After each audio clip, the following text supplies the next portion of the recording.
How did this woman go from looking like this to looking like this?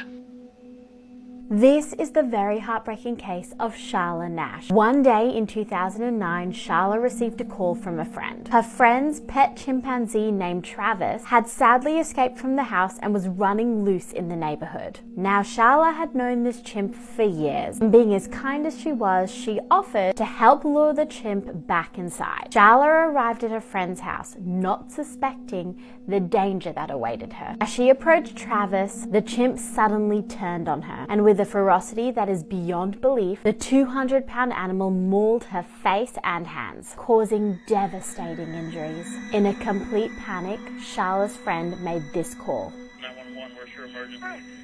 This is Katie. 221, look.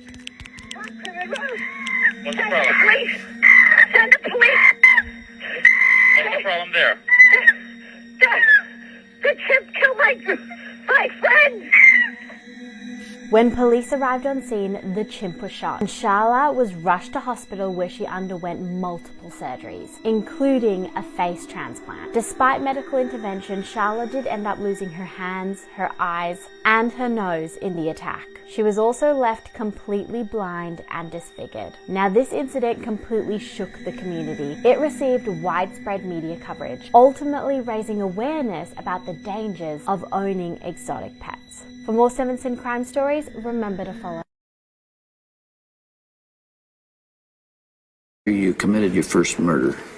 What was the emotional effect on you? What happened in the days after that?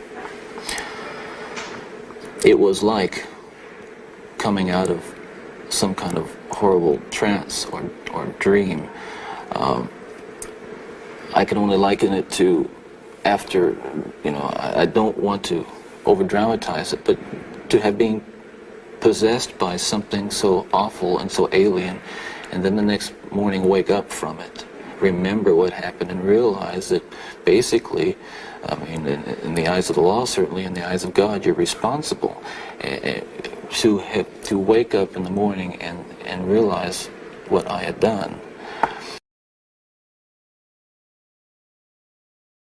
Here are 3 of the most disturbing police sketches and the chilling backstories behind them. Number 1 is Mr. Cruel. This is an unknown man who was never caught but was a serial child predator who was targeting Australia through the late 80s. Described as a brutal assailant, he was also very cautious to conceal his identity and was always seen wearing a tightly fitted ski mask so that his victims could only see through to his eyes. Number 2 is the Eerie-Eyed Man. This is an infamously haunting sketch of a repeat window voyeur who had at least one credible account of entry and assault of a woman. Reported in 2016 and made famous for the unsettling features and disturbingly oversized eyes, this sketch is a haunting reminder that the suspect has never been caught and is still out there somewhere. Number 3. I actually find this one really difficult to look at for some reason. It's just very upsetting and distressing. This is actually a sketch of a suspect who would later be known as the Baton Rouge Killer. Initially a miss, police believed they were looking for a white male when in fact they would be looking for a suspect named Derek Todd Lee. But despite the sketch looking very different from the actual suspect, what's really eerie about it is that this is the expression that the victim remembers seeing on the suspect's face on the night of the attack. I don't know if it's the slightly distorted features or it's that kind of emotionless stare, but there's something about this picture that just doesn't sit right. "I want you to live and suffer," this man said to his wife. "You won't believe what he did next." At just 16 years old, twin sisters Brittany and Tiffany had their whole lives planned out. Brittany was a cheerleader and a gymnast and wanted to work in hospitality. Tiffany was a great student who wanted a career working with animals. Anjum Coughlan loved her daughters. She could never imagine the tragedy that would unfold just 4 days before their 17th birthdays. On March the 10th, 2017, their dad, Randall, set in motion a plan to get revenge on his wife. She was divorcing him and he wanted to make her suffer. He'd apparently started to spiral downhill, taking a lot of antidepressants and also consuming lots of alcohol. Shockingly, he shot Anjum in the legs before killing their 2 daughters. He rang 911 explaining, "I just shot and killed my 2 kids and I shot my wife." He explained that he was just about to unalive himself shortly before taking the gun to his head. Since the tragedy, Anjum has dedicated her life to keeping guns out of the hands of domestic abusers.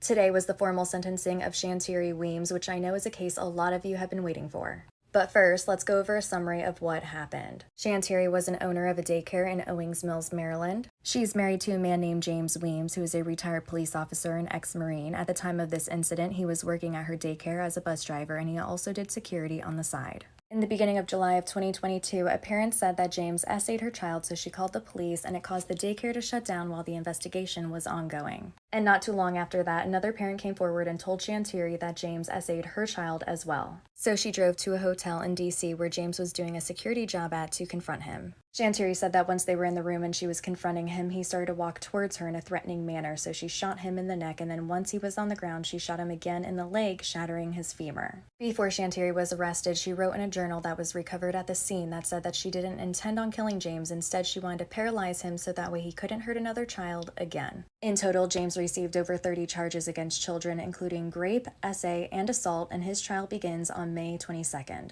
Now for Shantiri, she was arrested and charged with aggravated assault while armed, carrying a firearm without a license, possession of a firearm during a crime of violence, and resisting arrest. She was offered a plea deal and accepted it in November, where she pled guilty to the aggravated assault as well as carrying the firearm without a license. Following that, the prosecutor recommended a 2-year jail sentence followed by 3 years of probation. However, that's not the sentence that Shantiri received. The judge called that recommendation too lenient and said that she acted with deliberate cruelty and inflicted life-altering injuries to James. So he sentenced her to 4 years in jail followed by 2 years of supervision. He gave her 48 months for the assault charge and 20 months for the firearms charge, but did say that they would be ran concurrently. When this sentence was read out, friends, family, and supporters that were in the courtroom were outraged. After her sentencing, Shantiri gave an emotional statement saying, quote, "I was supposed to protect those children. My husband was supposed to help me protect those kids. I bear so much guilt because the person I chose to love and trust turned out to be the one the kids needed protecting from."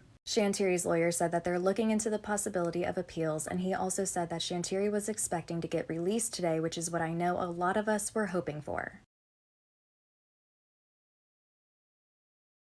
After 65 long years, the identity of the boy in the box has officially been confirmed. On February 25, 1957, a little boy between the ages of 3 and 7 was found murdered and stuffed inside of a bassinet box on the side of the road in Pennsylvania. He had been wrapped in a plaid blanket, was malnourished, and had suffered extreme physical abuse prior to his death. His cause of death was determined to be blunt force trauma, but the odd part is that he appeared to be clean and freshly groomed with a haircut and even had trimmed fingernails. Authorities took the boy's fingerprints and discovered a lot of clues left behind at the crime scene. And soon the case gained massive media attention, so investigators truly believed that his murder and identity would soon be solved. But instead, the case went cold for over 6 decades. No one knew the identity of this poor little boy, and when he was officially buried, his tombstone read, "America's Unknown Child." But as of yesterday, November 30th, 2022, police sources in Philadelphia have officially confirmed that they now know who he is. With advances in DNA analysis and being cross-referenced with genealogical information, a DNA profile was successfully developed and was traced to a, quote, prominent family in Delaware County, Pennsylvania,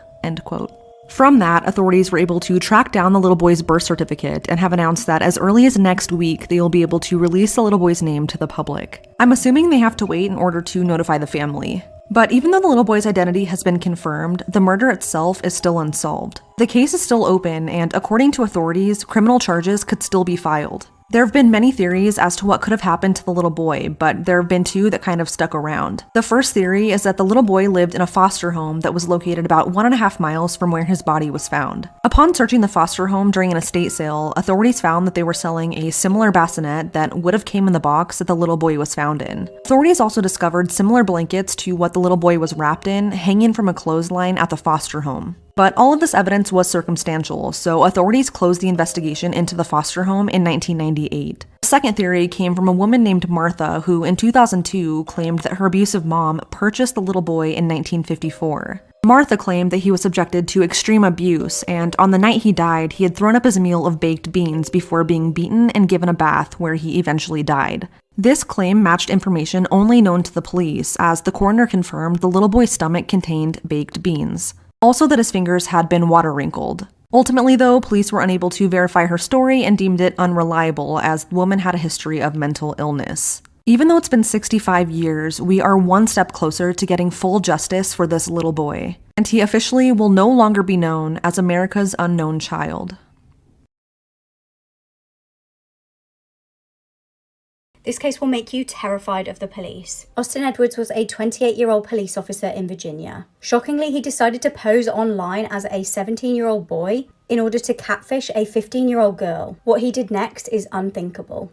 Austin should never have been a police officer. He had a history of threatening and violent behaviour and psychiatric illness. Once he had threatened to unalive himself and his father, but clerical errors failed to highlight this and he was allowed to train as a police officer. He was speaking with the young girl online and using his fake persona managed to get information out of her, including her address. She stopped communicating with him when he asked for indecent pictures of her. But unfortunately, his plans did not end there. On November the 22nd, he drove from his home in Virginia to the girl's home in California. Now, she lived with her mum, her aunt, and her grandparents. A neighbour rang police at around 11 a.m. to report seeing a distressed girl being forced into a red car. When police arrived, it was too late. The girl's house was engulfed in flames. Austin had murdered 3 of the young girl's family members, abducted her, and then set the house on fire. Officers believe that he set the fire to help to conceal evidence.